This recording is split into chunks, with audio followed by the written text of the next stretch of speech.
Bismillah walhamdulillah wassalatu wassalamu ala rasulillah Sayyidina wa maulana Muhammad ibn Abdullah wa ala alihi wa sahbihi wa man walah wa la hawla wa la quwata illa billah. Nawayna ta'alum wa ta'alim wal naf'a wal intifa' wal mudhakarata wal tadhkir wal ifadata wal istifada wal hatha ala tamasuki bi kitabillahi wa sunnati rasulihi wa du'a ilal huda wa dilala alal khair ibtigha'a wajhillahi wa mardatihi wa qurbihi wa thawabihi minallahi ta'ala. Qala al-musannif rahimahullah wa nafa'ana bihi wa alumikum fid darain amin. Wa alayka thumma alayka bi mujahadati nafsika wa riyadatiha dum ala dhalika fi jami'i ahwalik wattahimha fi aqwalika wa af'alik wahdhari ridha anha fi jami'il masalik farridha anha wa qabulu ma yasduru minha birridha min a'zamil mahalik. Hakadha qalahu ulama'ut tariqah.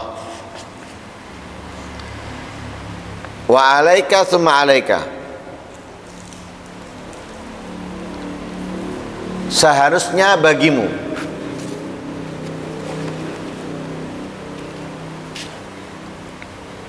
lalu seyogyanya atasmu bimujahadati nafsika wa riyadatiha. Mujahadah menentang, melawan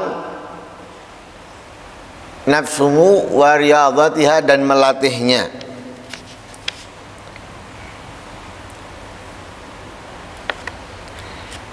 Di beberapa pertemuan yang sebelumnya, kalimat yang hampir mirip, yang kita diperintahkan untuk mujahadah, melawan nafsu, wariyadatiha dan melatihnya. Mujahadah dan melatih nafsu itu sangat penting, harus kita utamakan, dahulukan, karena seseorang itu tidak akan sempurna kebaikannya dan tidak akan bermanfaat ketaatannya kecuali nafsunya dapat dikendalikan, nafsunya telah dijinakkan. Kalau tidak, ketaatan dan kebaikannya kurang manfaat atau bahkan tidak bermanfaat.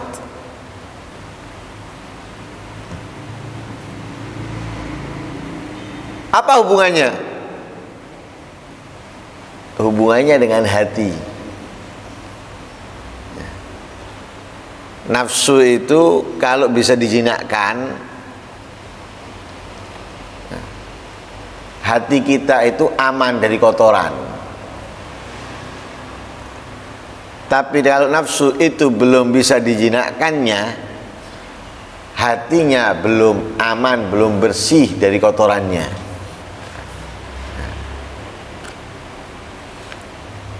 Perhatikan orang-orang yang hatinya bersih. Semuanya mereka adalah orang-orang yang bisa menjinakkan nafsunya, syahwatnya. Tapi perhatikan orang-orang yang masih belum bersih, terkadang masih kalah dengan hawa nafsunya, syahwatnya. Bahkan mungkin lebih sering kalahnya daripada menangnya. Masih melihat kekurangannya orang, masih membicarakan kesalahannya orang, masih merendahkan orang lain, dan semisalnya. Sekalipun kalau diperhatikan Salat 5 waktunya Masya Allah, berjamaah di masjid. Kesehariannya tampak berpindah dari kebaikan ke kebaikan.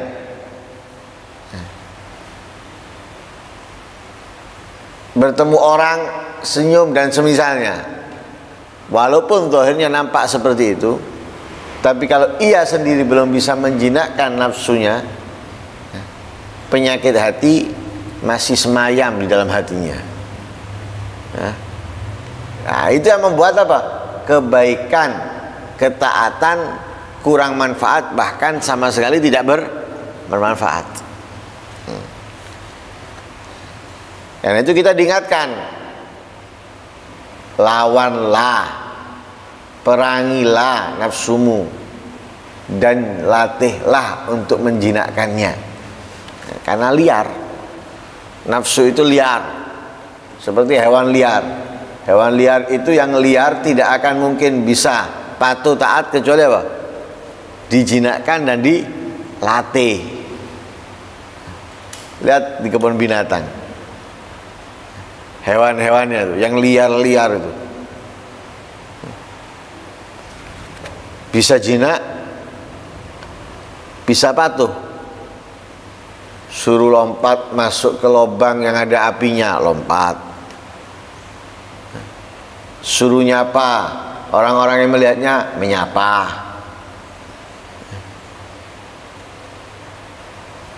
Padahal ia adalah binatang buas, sangat membahayakan. Walaupun jinak, itu pun untuk hadirin, untuk penonton masih apa? Dibatasi, ya, agar tidak mencelakai mereka. Sedangkan dia di kandang bersama siapa? Bersama manusia juga. Tapi apa? Yang berhasil menjinakkan dan melatihnya. Nah, sehingga Nabi dalam hadisnya mengatakan apa? Inna fil jasadi mudghah, idza salahat salaha sairul jasad, wa idza fasadat fasada sairul jasad. Setiap manusia itu memiliki segumpal apa? Daging. Nah, kalau bagus, seluruh anggota badannya bagus. Kalau buruk, seluruh anggota badannya buruk. Apa itu? Hati. Nah, karena itu kita diperintahkan untuk apa? Mujahadah dan riyadhah. Kalau bahasanya para ulama dulu itu tirakat, tirakat dan riyadhah. Lah sampai kapan? Dum ala dzalik fi jami' ahwalik. Selalulah atas itu, yaitu mujahadah dan riyadhah, fi jami' ahwalik, di seluruh ahwalik, keadaanmu. Selalu itu tanpa ada berhenti sudah. Seperti orang yang berolahraga, kalau dia berhenti, mulai lagi itu seperti awal. Dia akan merasakan capek, badannya linu, sakit semuanya. Tapi kalau dia selalu nggak berhenti, nggak akan merasakan capek. Yang ada senang. Lah kita juga gitu. Mujahadah dan riyadhah ini bukan dulu, sekarang enggak. Atau sekarang enggak, nanti enggak, terus. Dulu, sekarang dan nanti kita harus mujahadah dan riyadhah. Kenapa? Karena musuhnya itu enggak pernah berhenti untuk menyerang kita. Enggak pernah istirahat untuk menghancurkan kita. Sehingga kita harus apa? Harus selalu melawannya. Nggak boleh lengah. nggak boleh teledor. Karena mereka itu siap menerkam di saat kelalaian kita. Nah, karena itu kita diperintahkan untuk selalu mujahadah dan riyadhah. Wattahimha fi aqwalik wa af'alik, waspadailah. Nah, nafsu kamu itu di setiap ucapan dan perbuatanmu. Jangan sampai ucapan kamu keluar teriringi dengan nafsu. Jangan sampai perbuatan yang kamu lakukan, kerjakan teriringi dengan nafsu.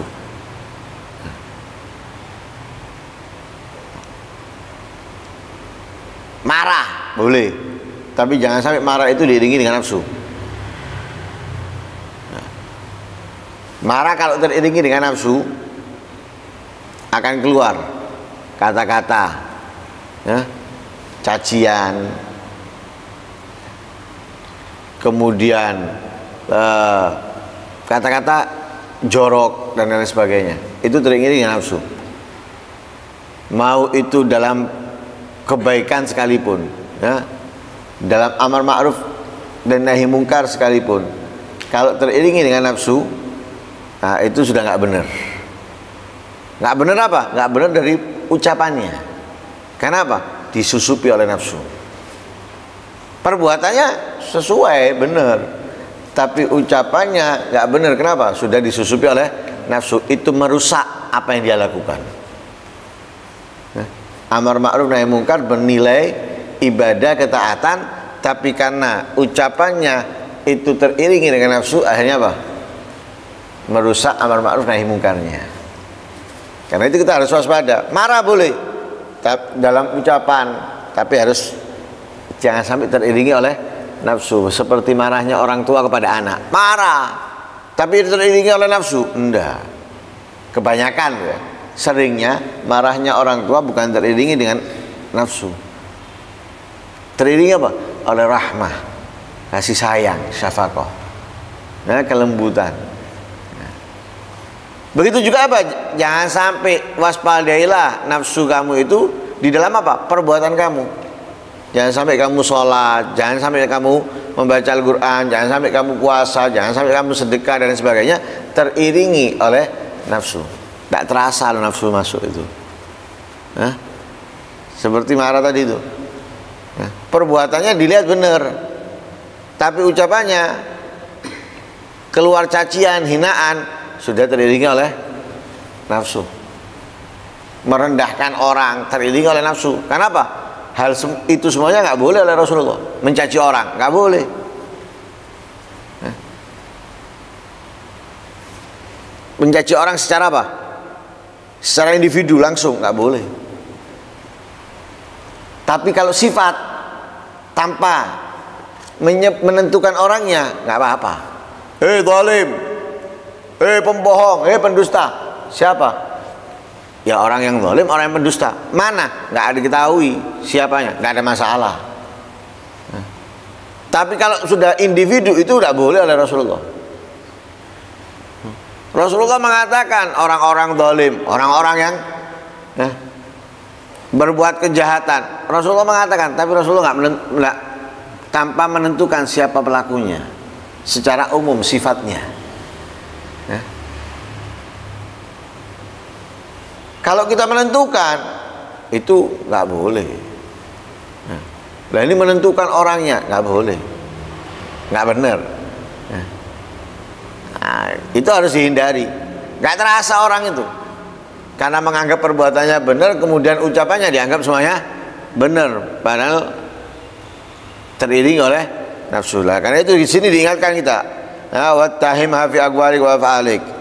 Awas, waspadai nafsu itu menyelinap dalam perkataanmu dan perbuatanmu. Wahdharir ridha anha fi jami'il masalik. Hindarilah ya kerelaan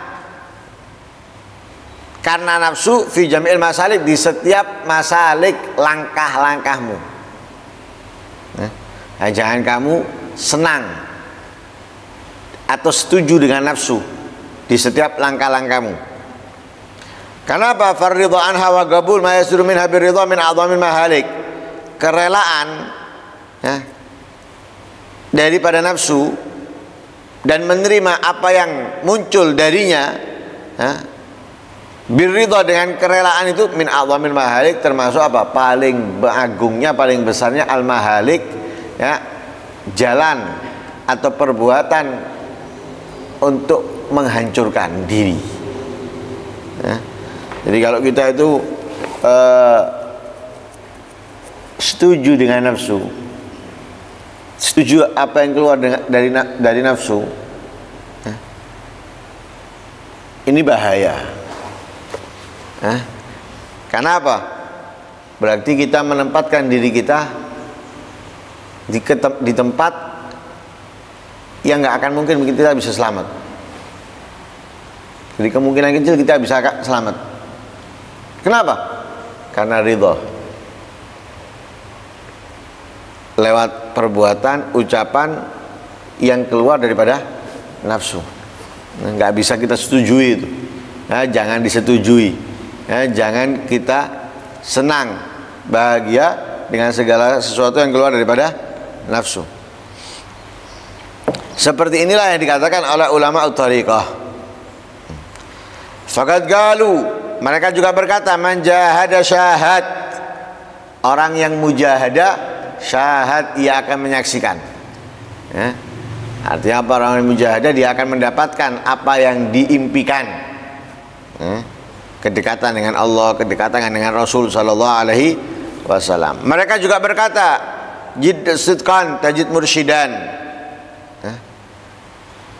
milikilah kejujuran, kesungguhan, kamu akan mendapatkan mursyid, orang yang akan menunjukkan kepada kamu, mengarahkanmu. Jadi jadilah orang yang jujur, yang sungguh-sungguh dalam setiap perbuatan dan ucapan, komitmen dengan apa yang kamu lakukan, komitmen dengan apa yang kamu ucapkan. Tajid mursyidan, kamu akan menemukan mursyid, orang yang membimbing kamu. Jadi jangan menjadi orang pelin-pelan dalam perbuatan ataupun ucapan. Ketika kamu menjalankan kebaikan ketaatan kamu menjalankannya dengan benar, sesuai dengan syarat, adab dan tata caranya yang diajarkan oleh Nabi SAW, jangan pelin-pelan. Ketika sudah sesuai, ya, perbuatannya baik, caranya kamu melakukannya benar, dengan adab-adab yang ada, sesuai yang diajarkan oleh Rasulullah, sudah. Komitmen dengan perbuatan kamu, atau kalau itu ucapan, komitmen dengan ucapan kamu bakal menemukan mursyid yang membimbing kamu, yang menuntun kamu. Untuk apa? Menjadi lebih cepat, dekat. Kalau pelin-pelan, kadang ngomong A, kadang B, kadang setuju dengan perbuatan A, kadang setuju pelin-pelan, kadang menyatakan ini yang salah, ini yang benar, kadang menyatakan ini yang benar, ini yang salah, pelin-pelan. Ini tidak akan menemukan apa? Pembimbing. Karena apa?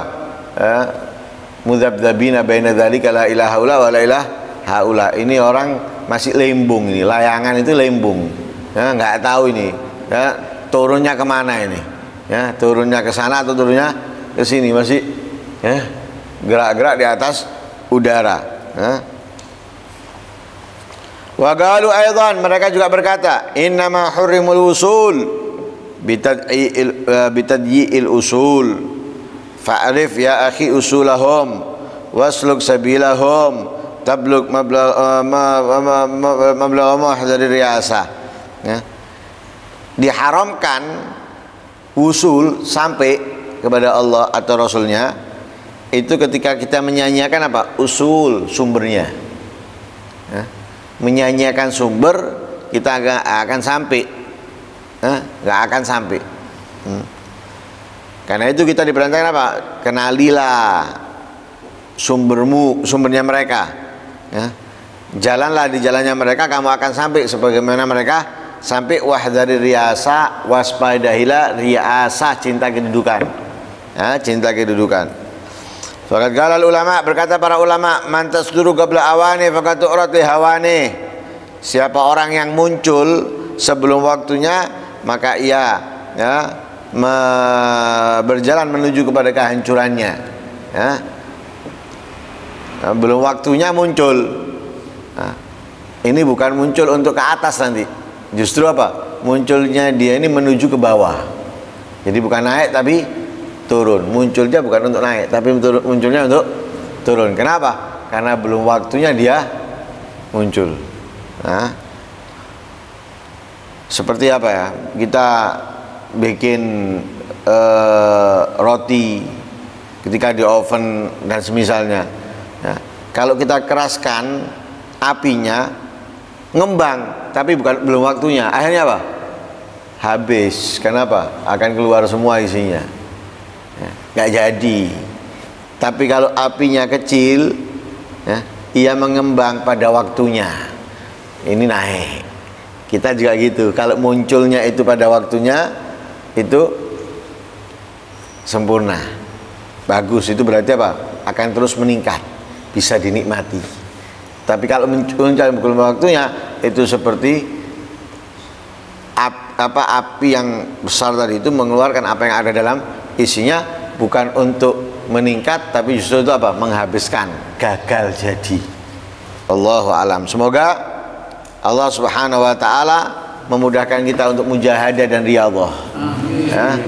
Dan semoga kita bisa berjalan di jalannya para aulia, para ulama, al-amilun, sehingga kita bisa menggapai sebagaimana yang mereka dapatkan, apa yang mereka raih, ya, dalam ketenangan menjalani kehidupan di atas dunia dan kenikmatan kelezatan dalam menjalankan ibadah ketaatan. Amin Allahumma amin. Wa sallallahu alaihi wasallam Muhammadin wa ala alihi wasallam. Alhamdulillahirabbil alamin. Al-Fatihah.